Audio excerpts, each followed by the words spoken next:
Hello, Reformers, and welcome back to A Clash of Kings. Now, when we left off, we had just defended Felwood, one of the most devastating siege layouts we have ever seen. And we defended against insurmountable odds. And the reason for that, you know the reason for that? Hey, yeah, this is the reason. Yeah, we had 30 of these guardsmen. They were all on the battlements there. We had... well, more than that, but some of them actually got killed.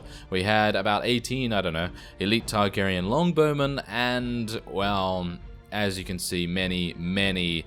well, I actually leveled these up just now because they gained experience from the previous siege, but the point is, we had some extremely effective units, and I saw a couple of comments that said that that is impossible.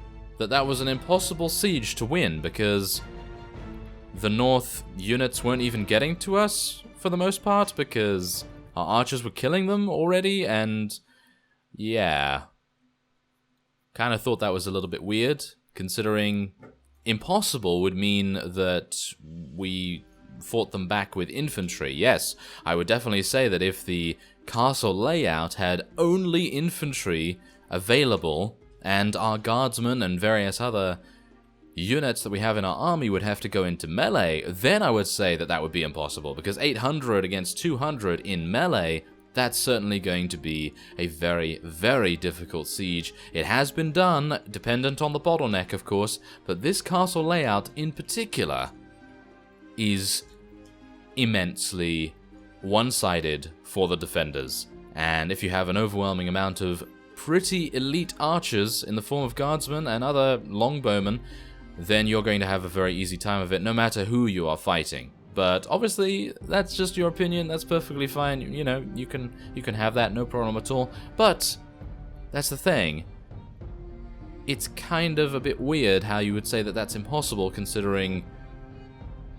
Yeah, I mean, did you see the siege, or I don't even know. But anyway, let us now continue onward, because we do have a couple of companions to level up. So I'm going to go for some strength here with Drollo. I actually don't know whether I should give him any power strike at all, or whether I should just level up his athletic skill. I think I'll just level up his athletics right now. I don't think he's going to go into melee that often. Do we actually have something for him? No, we do not. That's kind of sad. I could actually... he's actually... that's actually not a bad weapon, but I'd like to give him that instead.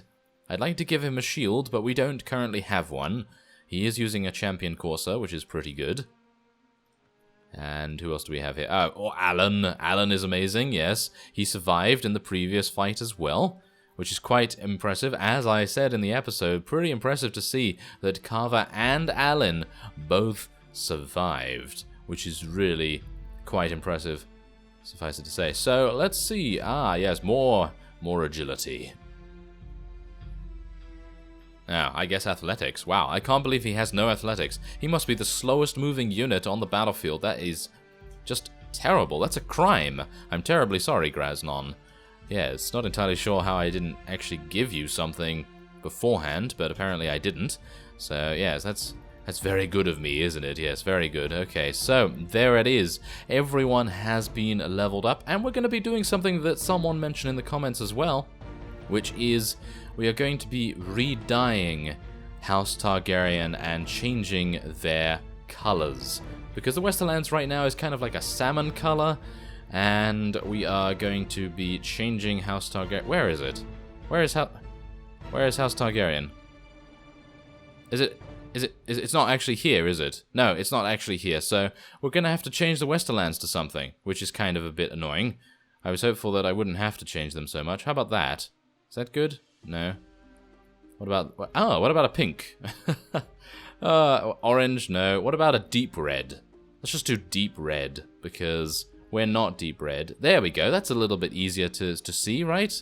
I don't even know. Because this is kind of... yeah, I guess. I mean, I wanted to re-dye House Targaryen, but it's not there. I could have selected player-supported factions, but I don't think that that would actually change anything. So, yes... when we left off, we killed a lot of units from the north, and many of them are still outside. So, we are going to be heading on in and taking them all. Oh yes, taking them all prisoner as much as possible. So, wow, this guy actually likes us a lot. I'm actually kind of surprised. Okay, so there's only 88, and we have that many vassals in the battle itself.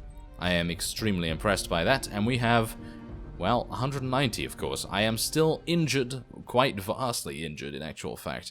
Not particularly happy about that, but, well, we do outnumber them, and it should be relatively easy to secure a victory here, but you never know. Could be one of those times where I just get killed by a lance, because that's what Elias does. He likes to get lanced in the face for some unknown reason. I actually don't know why he likes to do that. I don't think he likes to do that. I think it's probably one of the worst things to ever happen to him. But, I mean, you can't see his face right now, but he is literally livid that I am running him into battle ahead of all of our forces. Because, I mean, he knows where it's going to end. It's either going to end in an arrow to the face or a lance to the face. I mean, he likes things in the face, apparently. I'm actually unsure. But anyway, let's get out our bow and see what we can do here. I hit that guy's shield. Maybe we can try and kill one. Oh, I killed a horse. Oh, I'm terribly sorry. But I was actually aiming for the rider. Can I actually kill? Yes, there's a peasant death. Yes, there we go. Okay, they're going to start charging now, I assume. They most likely only have very low tier units, so I shouldn't wonder that we are just going to absolutely destroy them. And this is exactly what I mean. In the siege itself, these guys right here had unlimited ammo. And as a result, this is what happens. I mean, they don't even have unlimited ammo right now, but as you can see, the north mainly has polemen, which technically are pikemen, but anyway, the point is that they don't have shields. I mean, for the most part, the north does not have shields, and the shields they do have are destroyed incredibly easily. I mean, look at this. This is on the field of battle, and our guys aren't even in fortified positions. So, yeah, the logic of your comment, yes, not particularly sound, I would say. But anyway, as you can see, we just literally destroyed him. Destroyed them, should I say. But that's the whole reason why we won at Felwood against overwhelming odds. Because of those guys right there. And obviously the elite Targaryen longbowmen and things like that. But yeah. Them, I mean, look at this. They literally, they don't have any shields. They don't have any shields. And the shields that they do have get destroyed so quickly that it actually makes no difference whatsoever. Oh, that was a pretty cool maneuver, Elias. Did you see that? He was actually shooting his bow at the same time as stumbling. Well, that's what we like to see, isn't it? Okay, yeah, there we go. So, yes, none of the enemy's units were able to actually even get to us, and it has nothing to do with any of our difficulty settings, by the way, because they are still the same from what they were beforehand. So, yes, it has nothing to do with that, nothing to do with anything regarding jiggery-pokery or anything like that. It was literally just straight up us against them in Felwood. And as we know, we actually did lose in Felwood a few episodes ago, and I gotta say, I was utterly distraught with that loss, because I was just like, how am I supposed to do this? How am I supposed to do that? And then we went back in there, and I found a different... Oh, no, okay, charge everyone. I cannot kill this one archer. For some reason. I cannot kill this one. I cannot kill this one archer for some reason. Yes, there we go. He's firing at someone else. Let me kill him now. Yes, very honorable indeed. Can't deal with him one-on-one, so just send in the troops. Oh, yeah, that's what happens. That is what happens. Anyway, this is impossible. Oh, we won this battle because we had many archers. It's totally impossible that we only had one wounded unit. Oh, what a terrible thing. Okay, well, I think that's enough of that. So, yeah, we actually killed 17, well, actually 18 with our bow, because one of them was actually a vassal, who we destroyed the shield of with all of our archers and things. But, yes, now let's see how many of these vassals we're going to be capturing. Oh, well, this guy doesn't already like us, so I suppose that's fine. Now, let's have a look at... Wow, the Westerlands loves us. Look at that. The Westerlands currently has 44 positive relation with Elias. Not with House Targaryen, mind you, but with Elias, definitely. So that's actually kind of weird. And, well, yeah, I kind of want to take all of them prisoner, no matter who they are, so I'm just going to do that. Now let's see what's actually going on here. Not much, not much. We do need some food, however. Okay, so a couple of things have happened since I cut away. Now, I was roaming around, I thought to myself, what am I going to do? So I went to King's Landing. Yes, rather amusing that I was able to go to King's Landing, but as I said previously, the Westerlands are actually friendly to Elias, so I was able to very easily get into the town and sell basically everything my companions had. Gained a good amount of cash from that. I think I gained 19,000 or something like that. And then I bought some food. I bought a huge amount of bread and some... what is it? Something else. I think it was grapes or something. I don't even know, but yes, I bought some food there, and then I realized, hey, you know what? The Stormlands are not actually eliminated yet, so I took a look around, and I just remember that they took the Weeping Town, so I went down there, I besieged it, and I took it. Now, the one problem I have, well, there's multiple problems, in actual fact. One problem is that along the way, Carver was infected with some sort of virus, and he has now turned into some sort of Wight. You'll see him on the field of battle, if we actually get in there at some point, but he's changed his appearance rather considerably, so yes, and he's going to be a little bit harder to kill now, but other than that, John Connington Brackett was awarded Felwood for some unknown reason, not entirely sure why he was awarded that, but yes, he's not particularly a very good person, but yes, let's hope he actually defends it a little bit better than he defended Ashford anyway. And Aegon got himself taken prisoner, which is not great either. So yeah, he got taken prisoner by the Stormlands, in actual fact, so hopefully we're going to be able to track down which lord it was and try to free him. Because obviously they do not have a central location any further, so they're just going to be running around and doing whatever, but... okay, we are now at the Weeping Town, defending it against Lord Caspar Wild. It's actually a town that we've never defended before. Where is Carver? Where are you? Where is Carver? I need to find you. He doesn't have very much HP, because we haven't had a lot of time to restore ourselves since the siege. I have, apparently. Yeah, I didn't take too much damage, but... yeah, Carver actually got himself eliminated for some reason, but anyway, I think it's the toll that the virus or whatever the transformation was caused by was, you know, I think that's probably what caused the issue. But yeah, we're going to take a look and see if we can actually find him. It would be nice if we could find him. If we can't, then so be it, but it would be really nice. Ah, there he is! Yes! Hello! Yeah, he's looking pretty good. I gave him the old Targaryen boots as well, because I feel like that really sort of kind of matches what he's currently using, and I think he looks pretty fiendish right now. Pretty fiendish, especially with that two-handed axe. I'd like to get him a better weapon, believe it or not. I would very much like to get him a better weapon, even though he already has a very, very nice two-handed axe. It might be an idea to get him something a little bit better, because even though it's really good at crushing through blocks and destroying shields and everything, I would very much like to get one that does a little bit more damage. But I don't know whether that's possible. I think it is possible if you get a great sword or something along those lines, but then you have to consider the fact that the great sword is not going to have the crush through blocks thing, unless you get a special sword, you know, one of those very, very special swords. So yes, unless you get one of those, then obviously you're out of luck. But otherwise, I think, you know, I think he's doing well. I think he does well with the two-handed axe, so I don't think it's too bad.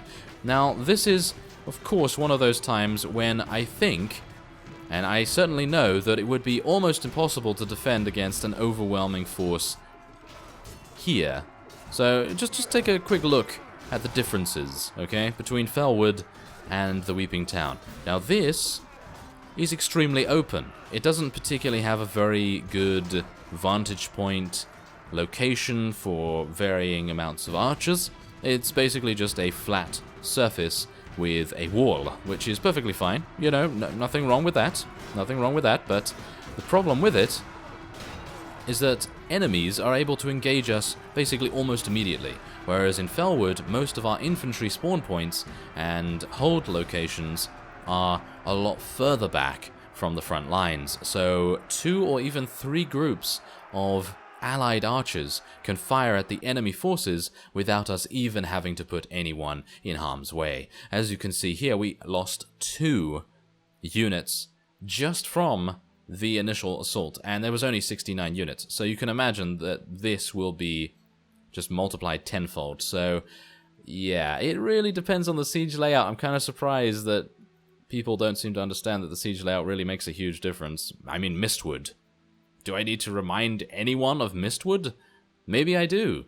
I mean, we walked in there, and I was like, yes, we're going to take this. This is going to be very good for House Targaryen, because that is literally, I think, maybe the second? Yeah, I think it's the second ever fief that I decided to siege as a vassal or as a member of House Targaryen, and we got destroyed. We literally got destroyed. My entire army was in shatters. Shatters? Was in whatever. Was in absolute breaking point time periods things. Yes, anyway. Let us move on. And, wow, it was only 1 vassal? It was only 1 vassal. I saw 3 vassals running around there, but maybe they ran off to help to take Aegon prisoner. Yes, I wouldn't be surprised. I really would not be surprised. So there's Carver. He's doing well as his white self. And, there we go. Let's take all of that. So thankfully, we have now taken this. Well, we've taken it and defended it, of course. But I'm a little bit worried about where Aegon is. One of your prisoners... Ah, he escaped. Oh, well, that's unfortunate. I really should have put him in Crow's Nest, but I really wanted to get down to the Weeping Town as soon as possible. Ah, well. Okay, so there's Harwood Fell. Ooh, hello there. Hello, Lord Eldon. He has Aegon in the prisoner's hold. I am going to be pursuing you to the ends of the earth now. Oh, you actually want to stand there? That is a big error on your part. I am going to... Come on, get him. Get him. I'm chasing him. I don't even know where I'm going right now. There I am. There we are. Fantastic. Okay, so come on. Can I actually get to him? Can I actually... Who is that? Oh, Tyrosh. Never mind. I thought that was one of the Targaryen vassals for a second there. That would be terrible. Okay. So what I'm going to do is I'm going to try and get in here. Ah, that's unfortunate. Okay. Well, apparently, I'm going to have to do this. The Reach has just taken Blackhaven from us. I'm really trying to get Aegon back. I guess I'll try some more. Oh, hello there. Oh, I do not need more troops. Ah, I really would have loved to have taken those knights. Alright, so... Yeah, I lost Lord Eldon in these forests and woods up here, and now we have a rather interesting development. Tyrosh has declared war. Actually, no, Tyrosh hasn't declared war. House Targaryen declared war on Tyrosh. I don't know what Aegon's doing. I really do not. Maybe John Connington Brackett took over or something along those lines, but as you can see, we have a bunch of Tyroshi vassals running past here. They have some pretty fiendish army compositions, or it seems like they have very large amounts of units at least. I mean, I don't know what their units are like actually, because we haven't fought them just yet, but I am very interested to see how that goes. Obviously, Stonehelm is now aggressive to us, so we need to be a little bit careful of that. I am really, really very much wanting to find Lord Eldon, because obviously Aegon is our most powerful lord, liege, whatever you want to call it, right now, and oh, apparently Lord Hugh Grandison has not taken the hint. Apparently he wants to head back to the Weeping Town and besiege it once more. Oh. Wow, I'm gaining a lot of really good units, and now I'm just being like, oh no, I can't take you. I'm terribly sorry because I have peasants. Yes, having peasants is great. Fantastic. Very, very good. Okay, so I'm going to give some units to the garrison here. I'm going to give 1 armed villager, because yeah, because I'd like to have 1 armed villager myself. And peasants, sellsword archers, outlaws, and I think the hedge knights can also go to them. And that seems to be about that. So, yeah, it appears as though we will need to do battle against Tyrosh. But I will leave that for the next episode, so I thank you very much for watching, and I will see you next time.